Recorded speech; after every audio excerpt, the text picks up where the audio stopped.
My name is Masdammer, and I am a virtual production systems engineer.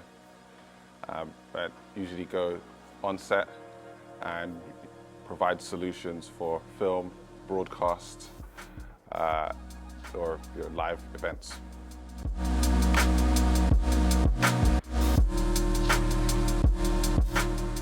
I guess this is a perfect example of what virtual production is behind us right now. So this is one of the revenues that film and broadcast companies are going down to kind of bring their film into the next level. And what we're doing here is we're doing something called in-camera VFX. In-camera VFX is the process of generating a background plate based off of the position of the camera, and then baking that background plate into the camera feed, which is why it's called in-camera VFX. This is used typically on large format films. A perfect example would be The Mandalorian, or quite a lot of the Star Wars films. They tend to use this technology to move the actors from one part of the world into another with kind of minimal setup time between shots.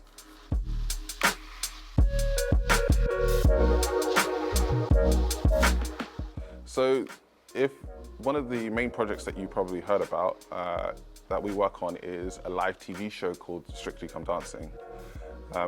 When this project first came about, the BBC came up to Mo-Sys. We talked about a few ideas, we did some experimentations, and then we developed the kind of core concept of what we would bring to Strictly Come Dancing in terms of the new season.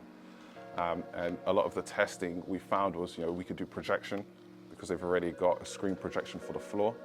And so what we do is we track the position of the camera, feed that into a render engine. We send that perspective up to some projectors above the dance floor. Those projectors project a perspective onto the dance floor based off of the camera's position. And it gives us like really cool effects where we can make a 2D floor look like it has depth.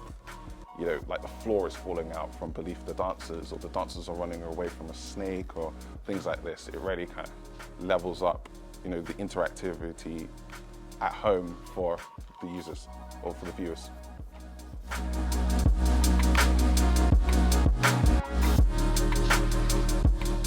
The virtual production roles, a perfect example would be, again, Strictly Come Dancing. I'll use that as another example. The virtual production roles that were involved in that setup was at a number of stages in the development process, we would get engineers involved initially.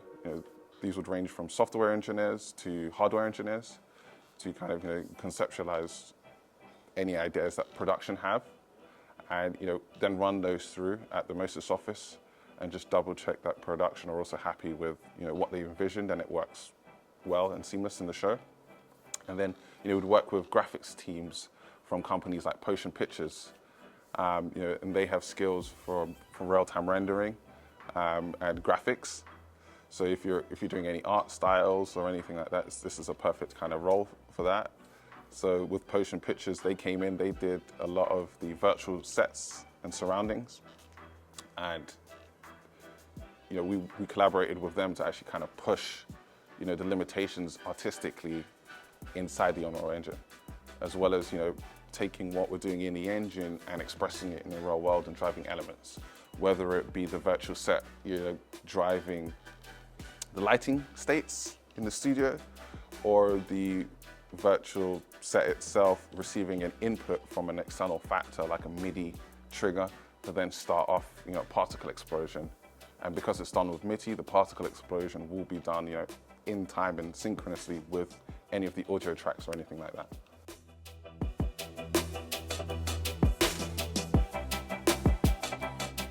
So for virtual production, there are actually quite a few transferable skills.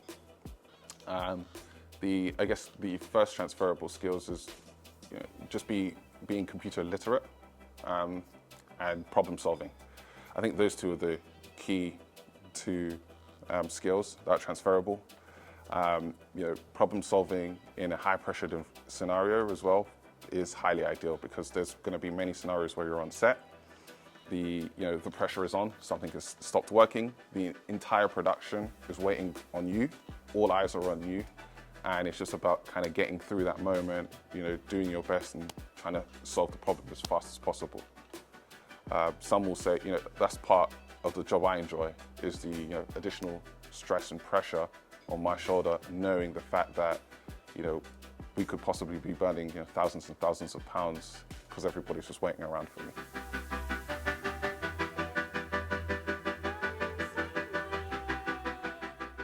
A good working day in virtual production would be turning up on set, checking everything is fine, everything being fine, and being ready to go straight into a shoot or to start filming something.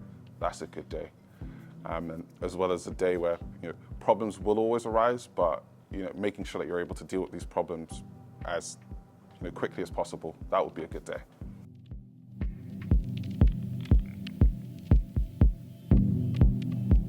A challenging day in virtual production would look like very early start, early call times. That could be one of the scenarios, but not the only situation.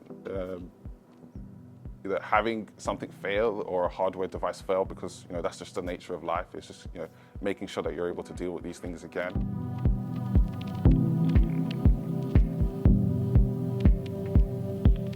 The best thing about a career in virtual production, I think, is the people you meet. Virtual production is a new emerging industry, and a lot of the people are all open-minded. They're all knowing that this is new stuff. A lot of the things we're developing, is cutting edge, and it will fail at times. And it's just having the support of those people and understanding that as long as you're communicating with them, you're clear and you're truthful, those people will always have your back in a sense, and understanding that what we're all trying to achieve together is something that hasn't been done before, or very few people are doing.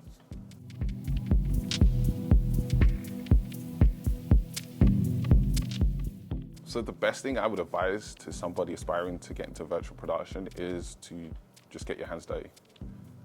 Just do it.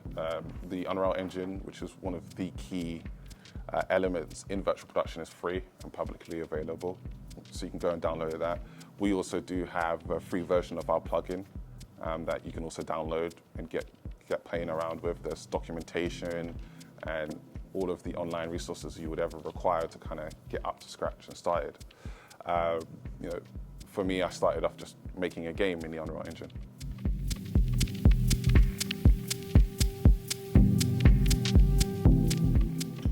The benefits of working on set with a company like Mo-Sys, where we're the forefront of virtual production, is the fact that I have quite a lot of support back at home base if we are on set and we do face any challenges.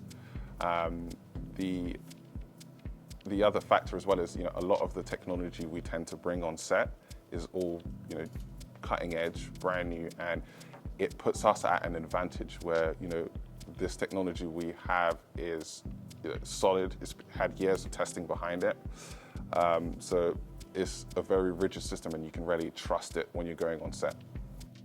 And there's also constant new technologies that Mo-Sys are releasing. And we're able to kind of take those new technologies on set and be at the forefront of how does this work on set, how well does it work, and also provide feedback back at the team in head office to then push that product to the next level.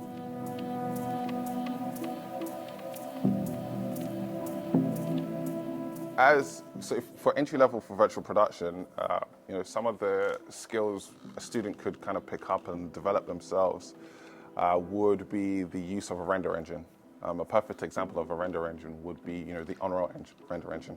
It's pretty much free. You can go and download it literally right now. It runs on a, medium spec upwards PC. Other transferable skills I would also like to lump into there is actually programming. Programming is pretty paramount. Again, you can learn whether it be blueprint programming in the Unreal Engine, which is more of a visual-based programming, which is pretty easy to pick up, or C++ or JavaScript. Those are the pretty easy to use, low cost for entry kind of ways you can teach yourself. Yeah, another skill that I would say is pretty paramount to getting into virtual production is the understanding of basic electronics.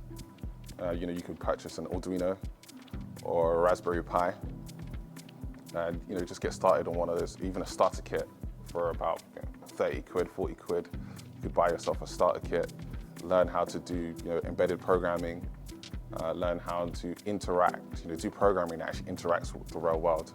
Because virtual production is a merger of virtual and real. Perfect example of this would be game shows.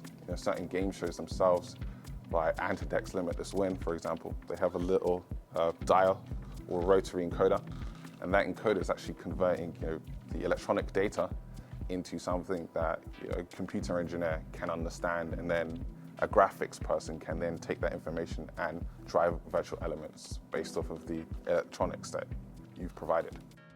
Camera work is key.